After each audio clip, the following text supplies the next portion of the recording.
Someone's shooting a gun out here and someone got shot, I think.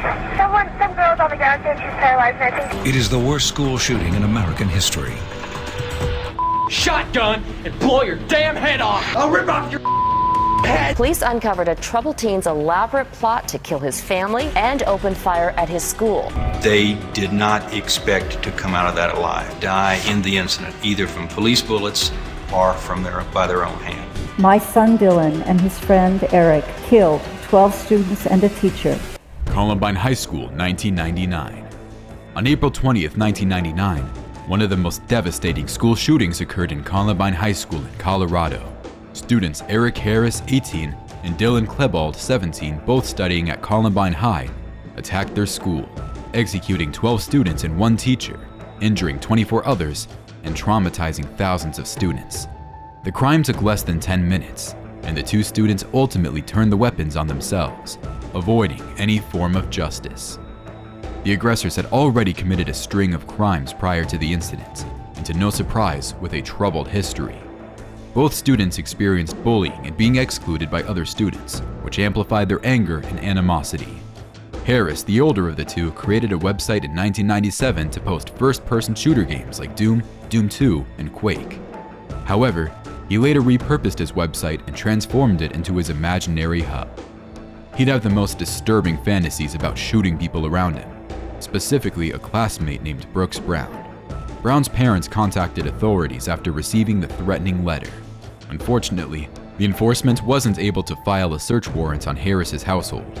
If they did, they could have caught him red-handed with his illegal stash. The massacre was also foreshadowed by Harris and Klebold's schoolwork.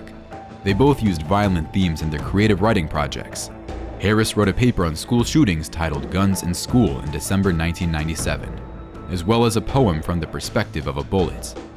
Klebold wrote a short story about a man assassinating students, which alarmed his teacher, who informed his parents. Klebold was just as horrible as Harris. Of 17-year-old Dylan Klebold, also a Columbine senior. At the DA's office, a computer check reveals that Eric Harris has a police record. Around 1998, just a year before their shooting spree, he would go out with Harris to break into a white van and steal computer equipment. They both pleaded guilty and were sentenced to a juvenile diversion program by the court. They were released after a few weeks of anger management classes. Who knows what could have happened if they stayed there a little longer. They would also record detailed plans and explanations for the massacre. Because they were minors, they ordered some of their older friends to purchase weapons for them. That they may have explosives and automatic weapons. Harris and Klebold knew how to create explosives, and they intended to plant the bombs around the school to create as much fatality and chaos as possible. It was the 20th of April 1999, and the 2 shooters entered the school wearing long coats to disguise themselves and conceal their weapons. The explosives were planted in the cafeteria, hallways, and classrooms. The plan was to blow up the cafeteria and shoot anyone who tried to run away. But then, their explosives were amiss and didn't go off as planned. As a result, they had to change everything. They slaughtered specific individuals they believed to be bullies or enemies. Someone's shooting a gun out here and someone got shot, I think. Some girl's on the ground saying she's paralyzed, and I think she's her. But they also attacked random students during their rampage. It was too late when law enforcement arrived in the area. Harris and Klebold had already taken the lives of many individuals. Enforcement couldn't get a hold of the building because of the threat of the explosives blowing off at some point. This bought the 2 students time to end their own life. They did not expect to come out of that alive, die in the incident, either from police bullets or by their own hand. Records say that a faculty member heard the 2 shooters counting to 3 before they shot themselves in the face. In a post-mortem photograph of Harris and Klebold's gun was hidden beneath his body and thus not visible in the photo, leading to speculation that Harris shot Klebold before shooting himself. The shooting was intended to be a terrorist attack that would result in the most fatalities in U.S. history, but the motive has never been determined with certainty. Sheriff John Stone and Undersheriff John A. Dunaway wrote in a letter that they cannot answer the most fundamental question: why? Media reports suggested various motives for the assailants, but all theories were largely unproven and demonstrated to be myths. Until today, the Columbine High School massacre has left a mark on American society and gravely impacted the victims' families. My son Dylan and his friend Eric killed 12 students and a teacher. Survivors, and the community. Some of the students have bravely spoken about their trauma and continuously raised awareness on the topic of school shootings. West Nickel Mines School, 2006.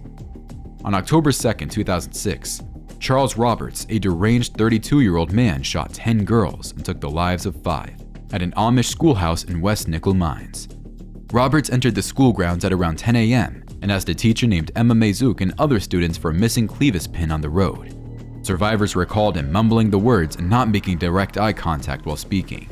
When the students told him they hadn't seen a certain Clevis pin, he returned to his vehicle to pick up his handgun and asked the boys in the room to help him carry his items. They carried a shotgun, wires, chains, nails, clothes, candles, and a lot more.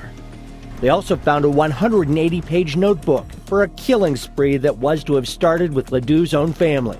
He hostaged the little girls in the room and allowed all the boys, a pregnant woman, and parents with their infants to exit the room.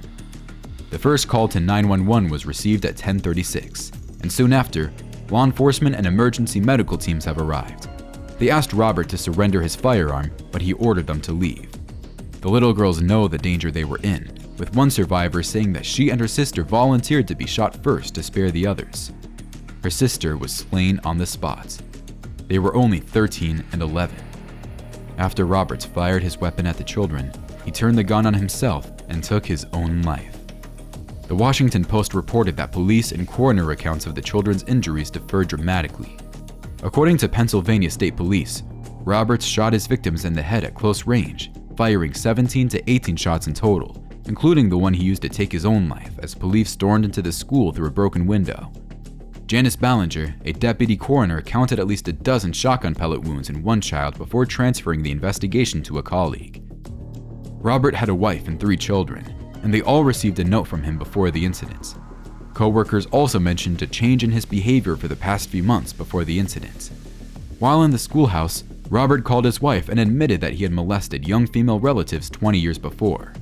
He was 12 then. This claim was disproved by authorities after talking to the 2 relatives, saying that no such thing had happened.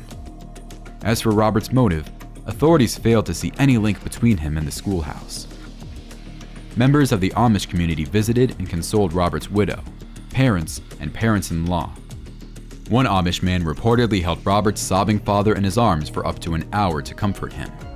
The Amish also established a charitable fund for the shooter's family. About 30 Amish community members attended Robert's funeral, and Mary Roberts, the killer's widow, was one of the few outsiders invited to one of the victims' funerals. In the following week, West Nickel Mines School was demolished. Red Lake Senior High School, 2005. On March 21, 2005, the Red Lake Senior High School shooting occurred in Red Lake, Minnesota. Jeff Weiss, a troubled 16-year-old student, attacked 9 people, including his grandfather and girlfriend, as well as 7 students at his school. Weiss's mother, an alcoholic, often physically and emotionally abusive, passed away in a car accident when he was 10 years old.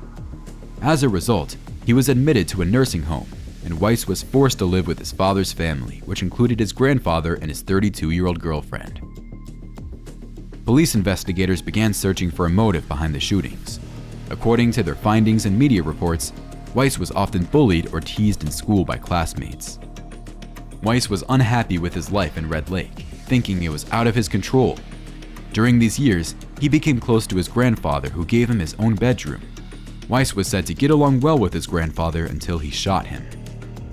The attack happened in 2 different places on the Red Lake Indian Reservation in Minnesota. First, in his grandfather's house, he took the lives of his grandfather and his 32-year-old girlfriend. His grandfather was a police officer back in the day, so he had easy access to the firearms he used on the day of the massacre. A 16-year-old sophomore named Jeffrey May attempted to disarm Weiss and stab him in the stomach with a pencil. May's distraction allowed students to flee to safety, but Weiss shot him twice in the neck and once in the jaw, seriously injuring him. There wasn't much planning that went on, unlike the previously mentioned assailants. Weiss went straight to his school and attacked 5 more students, a teacher, and a security guard. The cops arrived quickly and opened fire on him. According to an FBI special agent, the shootout lasted about 4 minutes. There were no injuries among the officers, but Weiss retreated to the classroom where he opened fire on the teacher and students after being hit 3 times in the lower back, leg, and arm by police. Students who remained in the class saw him lean against a wall, put the shotgun barrel to his chin, and fired away. Because of this, he was able to escape any sort of legal proceedings. It had only left a huge sense of rage and struggle. The shooting prompted discussions about the need for improved mental health support and school intervention strategies. The incident highlighted the importance of recognizing warning signs and assisting students in distress appropriately.